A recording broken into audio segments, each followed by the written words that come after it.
Welcome viewers. This presentation is for the deployment creation in Kubernetes. So already in the previous session we have shown how to create a cluster environment in Kubernetes. So if you follow the previous session, so you have your own cluster. So let's see what is the objective of the deployment creation in Kubernetes and how to interact in your Kubernetes environment. So this is one of the important from the Kubernetes documentation or any website, that using kubectl to create a deployment. So what is the objective? That how the application deployment you can create and deploy your first application on Kubernetes with kubectl. So if you see the Kubernetes deployment, once you have a running Kubernetes cluster, I believe which you have, so you can deploy your containerized applications on top of it. To do so, you create a Kubernetes deployment configuration. The deployment instructs the Kubernetes how to create and update the instance of your application. Once you have created a deployment, the Kubernetes control plane schedules the application instances included in that deployment to run on individual nodes in the cluster. So once the application instances are created, a Kubernetes deployment controller continuously monitors those instances. If the node hosting an instance goes down or is deleted, the deployment controller replaces the instance with an instance on another node in the cluster. So this provides a self-healing mechanism to address machine failure or maintenance. So a deployment is responsible for creating and updating the instance of your application. So this is very important.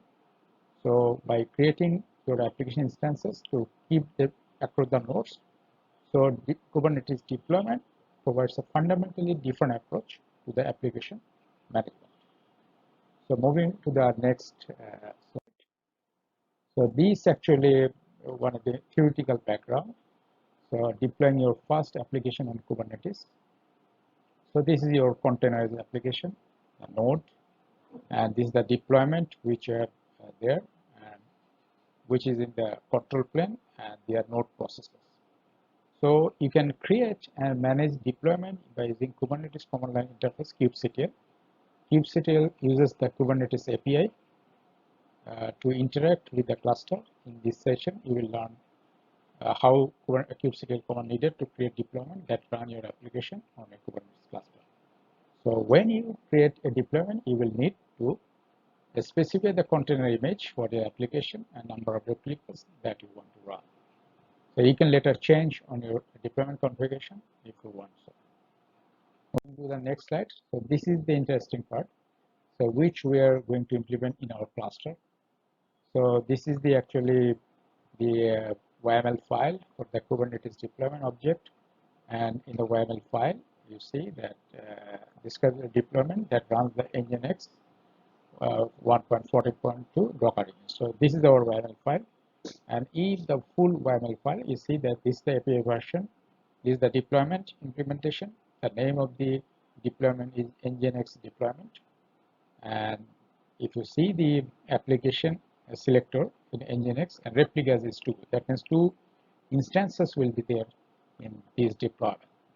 And this is the template, the application level is Nginx, and if you see the container, the name is Nginx and image is Nginx 1.14.2. So this hopefully we can show this configuration in our cluster environment, and you can enjoy your this deployment creation in the cluster. Thanks for watching, viewers.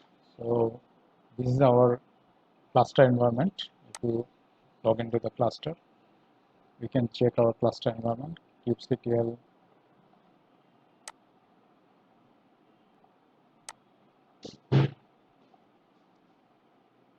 So this is our master node which we have. So let's go to the Kubernetes documentation, and what we mention here, we just copy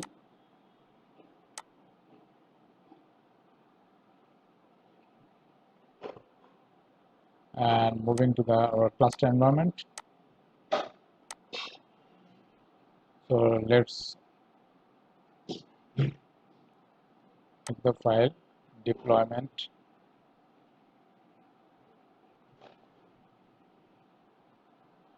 example.yml.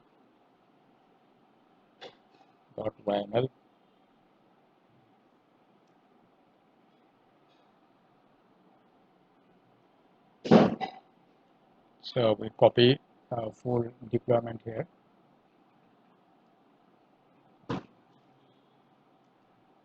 We just check the deployment example file at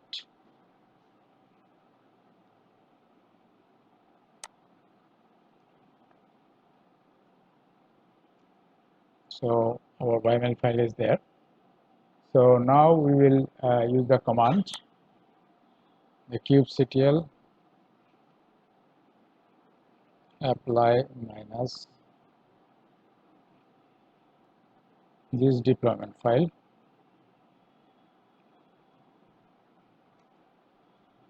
and we see that deployment is created. Let's see how to check it. So kubectl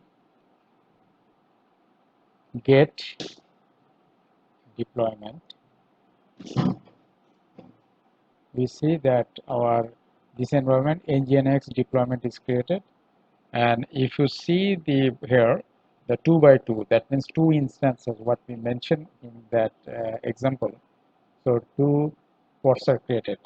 So if we want to see what is actually the deployment shows, we can use the command kubectl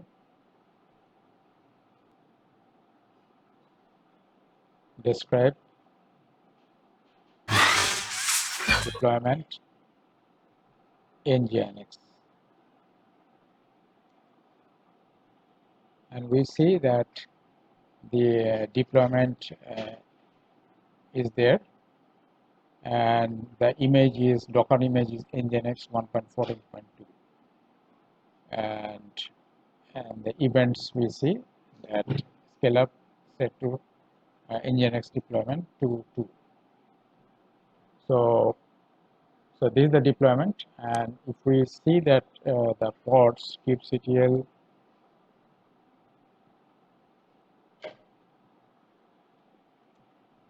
you see from the deployment 2 pods, 2 instances are created.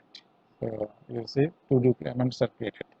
So for any reason one pod is deleted, the deployment creates, it makes sure that another pod will be created. How can we make sure? If we delete one pod,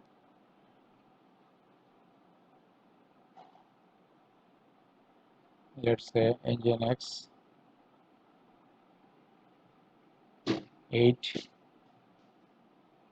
minus force,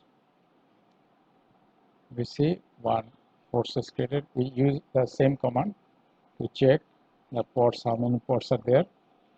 If you see the immediately, if you see that 8b vxm, this pod is deleted, but immediately another pod is created. So this makes sure the deployment that the 2 instances will run based on the requirement. So it shows one of the example demo. So how to create the deployment, and what is the image is used to create the deployment, and how to make sure that the targeted or replicas or targeted instances will continue for the intact for this deployment. So hopefully you can this example demo explains the deployment objective and how you can deploy in Kubernetes cluster environment. So hopefully you enjoyed this session, and more sessions will be are coming soon for other necessary topics in Kubernetes.